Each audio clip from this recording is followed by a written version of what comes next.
Hello दोस्तों, क्या हाल चाल। Welcome back to the channel जहां हम एक्सप्लोर करते हैं एनिमे की दुनिया, थोड़ी लॉजिक और थोड़े पागलपंती के साथ। आज हम बात करने वाले हैं कुछ ऐसी फैन थ्योरीज के बारे में जो शायद तुमने पहले सुनी हो या फिर ना भी हो सकता है। एक और फैन थ्योरीज सिमिलर हो सकती है लोगों के साथ। तो इसमें कुछ ऐसी थ्योरीज ऐसी भी हैं जो मैंने बनाई हैं, जो मुझे लगता है कि ये पॉसिबल है, मैंने अपने रिसर्च के बाद। बट इसमें ऐसा हो सकता है कि ये थ्योरीज पहले किसी और ने भी बनाई हो।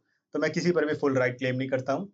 मेरा काम है बस तुम्हें इन्फॉर्मेशन देना और तुम्हें फैन थ्योरी से अवेयर कराना। तो आज हम बात करने वाले हैं वन पीस में नए चैप्टर्स जो आए हैं उससे रिलेटेड जो फैन थ्योरीज नई बनी है उसके बारे में। तो अगर तुम स्पॉयलर्स अवॉइड करना चाहते हो तो ये वीडियो मत देखना।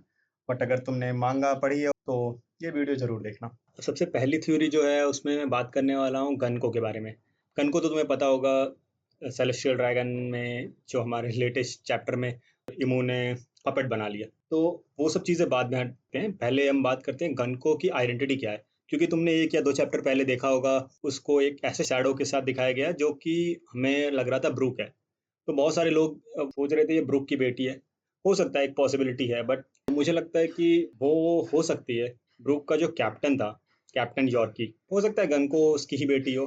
देखो कुछ चीज़ें और है, अगर तुम ब्रूक के साथ देखो तो चीज़ें मैच नहीं होती है, बट अगर गनको का हेयर स्टाइल देखो तुम और कैप्टन यॉर्की का हेयर स्टाइल देखो तो कहीं ना कहीं थोड़ी बहुत मैचिंग होती है। तो मुझे लगता है कि हाँ, ये पॉसिबिलिटी है। और गनको के बारे में एक और थ्योरी है जो कि तुम्हें पता ही होगा, ये चीज़ें तो बहुत सारी इंटरनेट पर सर्कुलेट कर रही थी, तो तुम्हें पता होगा कि हो सकता है ये पहले रिवॉल्यूशनरी आर्मी की मेंबर थी, क्योंकि इसने सेम वही गेटअप पहना हुआ है जो सारे रिवॉल्यूशनरी आर्मी के मेंबर्स ने पहना है। तो हो सकता है गंको या तो उनके लिए स्पाई हो सकती है या फिर उसने छोड़ दिया।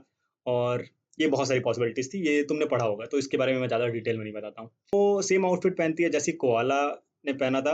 और कोआला अगर तुम्हें नहीं पता हो तो तुम्हें मैं बता देता हूँ, बहुत सारे लोगों को इसके बारे में नहीं पता है। कोआला वही लड़की है जिससे फिशर टाइगर ने रेस्क्यू किया था स्लेव आइलैंड पर और उसे अपने घर पर पहुंचाया था, और जिसकी वजह से फिशर टाइगर की डेथ हो गई थी। ये थ्योरी के बारे में तुम्हारा क्या कहना है?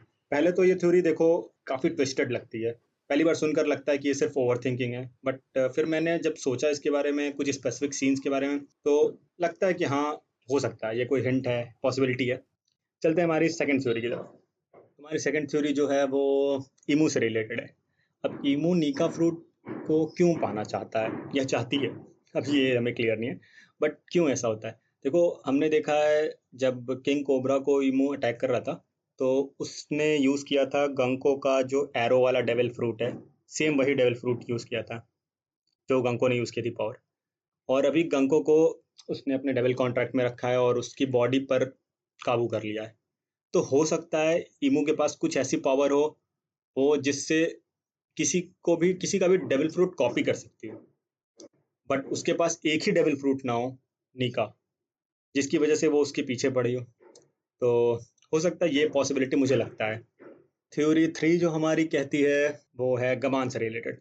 अब गबान देखो, इसके ऊपर गबान जो है वो रॉजर पायरेट्स को तुमने देखा होगा, हर जगह स्ट्रॉ हैट पायरेट्स और रॉजर पायरेट्स का पैरेलल ड्रॉ किया गया है। अब अगर तुम लेटेस्ट चैप्टर देखो तो तुम्हें उसमें पता चलेगा कि गबान को किसी ने थर्ड स्ट्रॉन्गेस्ट बोला और वो उससे पिस्ड ऑफ हो गया और वो बोल रहा था मैं सेकंड स्ट्रॉन्गेस्ट हूँ। अब ये चीज़ कहाँ तुम्हें, कहीं कहीं तुम्हें और दिखती होगी, याद करने की कोशिश करोगे तुम्हें पता चलेगा हमारे लेजेंडरी ट्रायो में जोरो और सांजी के साथ सेम चीज़ें होती हैं।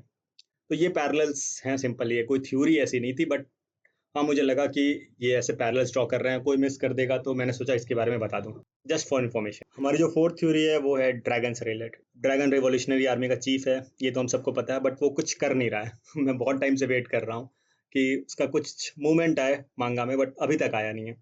अब देखो मुझे लगता है ड्रैगन का फाइनल वॉर के टाइम पर ही मूवमेंट होगा, उसकी जो भी पावर दिखाएंगे। ड्रैगन के डेविल फ्रूट के बारे में हमें कुछ नहीं पता, बट अगर तुम चैप्टर 1138 में देखो तो जो वहाँ म्यूरल था उसमें एक सरपेंट बना था जिसके ऊपर ऐसा सिंबल था जो ड्रैगन के फेस पर भी सिंबल है, वो लगता है कि सेम सेम था। अगर तुम्हें नहीं पता हो तो वो वर्ल्ड सरपेंट है, अगर नॉर्स मैथोलॉजी के हिसाब से देखें। अगर तुमने गॉड ऑफ वॉर खेली है तो तुम्हें पता होगा नॉर्स मैथोलॉजी में वर्ल्ड सरपेंट कौन सा था। तो मुझे लगता है ड्रैगन के पास ऐसी कुछ वर्ल्ड सरपेंट पावर है। तो चलते हैं हमारी फाइनल और लास्ट थ्योरी की तरफ। हमारी फाइनल थ्योरी रिवॉल्व करती है बिग मॉम कह रहा हूँ। अब तुम तो बोलोगे बिग मॉम तो जा चुकी है, बट ऐसा कुछ नहीं है। बिग मॉम मेरे अकॉर्डिंग अभी भी अलाइव है, क्योंकि देखो पहली बात तो उसे हमें ऑन स्क्रीन मरते हुए नहीं दिखाया। तो अगर एनिमे में कुछ भी ऑफ स्क्रीन हो रहा है तो वो हम कंसिडर नहीं कर सकते। मैं एक और चीज़ तुम्हें बता देता हूँ, एक और रियलिटी चेक, कि बॉन क्ले अभी भी जिंदा है। अगर तुम्हें लगता है मैं झूठ बोल रहा हूँ तो मैं इसके ऊपर अलग से वीडियो बना दूंगा पूरे फैक्ट्स और थ्योरीज के साथ, कमेंट में मेंशन कर देना। तो बिग मॉम के बारे में बताना चाहता हूँ। ये वाला सीन देखो, ये डेविलिश कॉन्ट्रैक्ट, ये देखा तुमने? अब मैं तुम्हें एक और चीज़ दिखाता हूँ जो लेटेस्ट मांगा चैप्टर में आया था।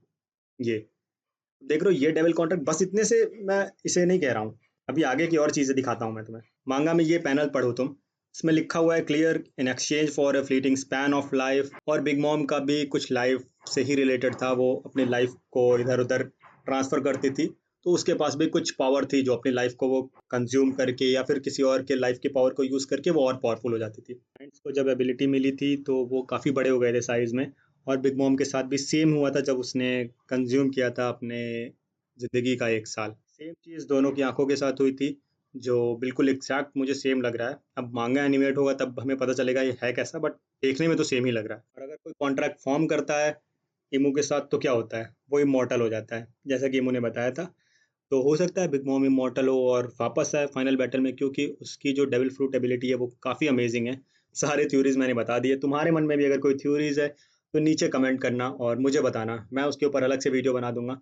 अगर पसंद आता है तो ऐसी ही और वीडियोस के लिए चैनल को सब्सक्राइब ज़रूर से करना और वीडियो को लाइक कर देना, ताकि मुझे थोड़ा मोटिवेशन मिले वीडियो बनाने का, क्योंकि मैंने काफ़ी मेहनत करके वीडियोस बनाई हैं और व्यूज़ अच्छे आ नहीं रहे हैं, तो फिर ट्राई कर रहा हूँ मैं। मिलते हैं अगले वीडियो में ऐसी थ्योरीज या फैक्ट्स या फिर कोई और एनिमे से रिलेटेड कंटेंट के लिए, जहां हम कुछ डिस्कस करेंगे, कुछ बातें करेंगे। तब तक के लिए एंजॉय।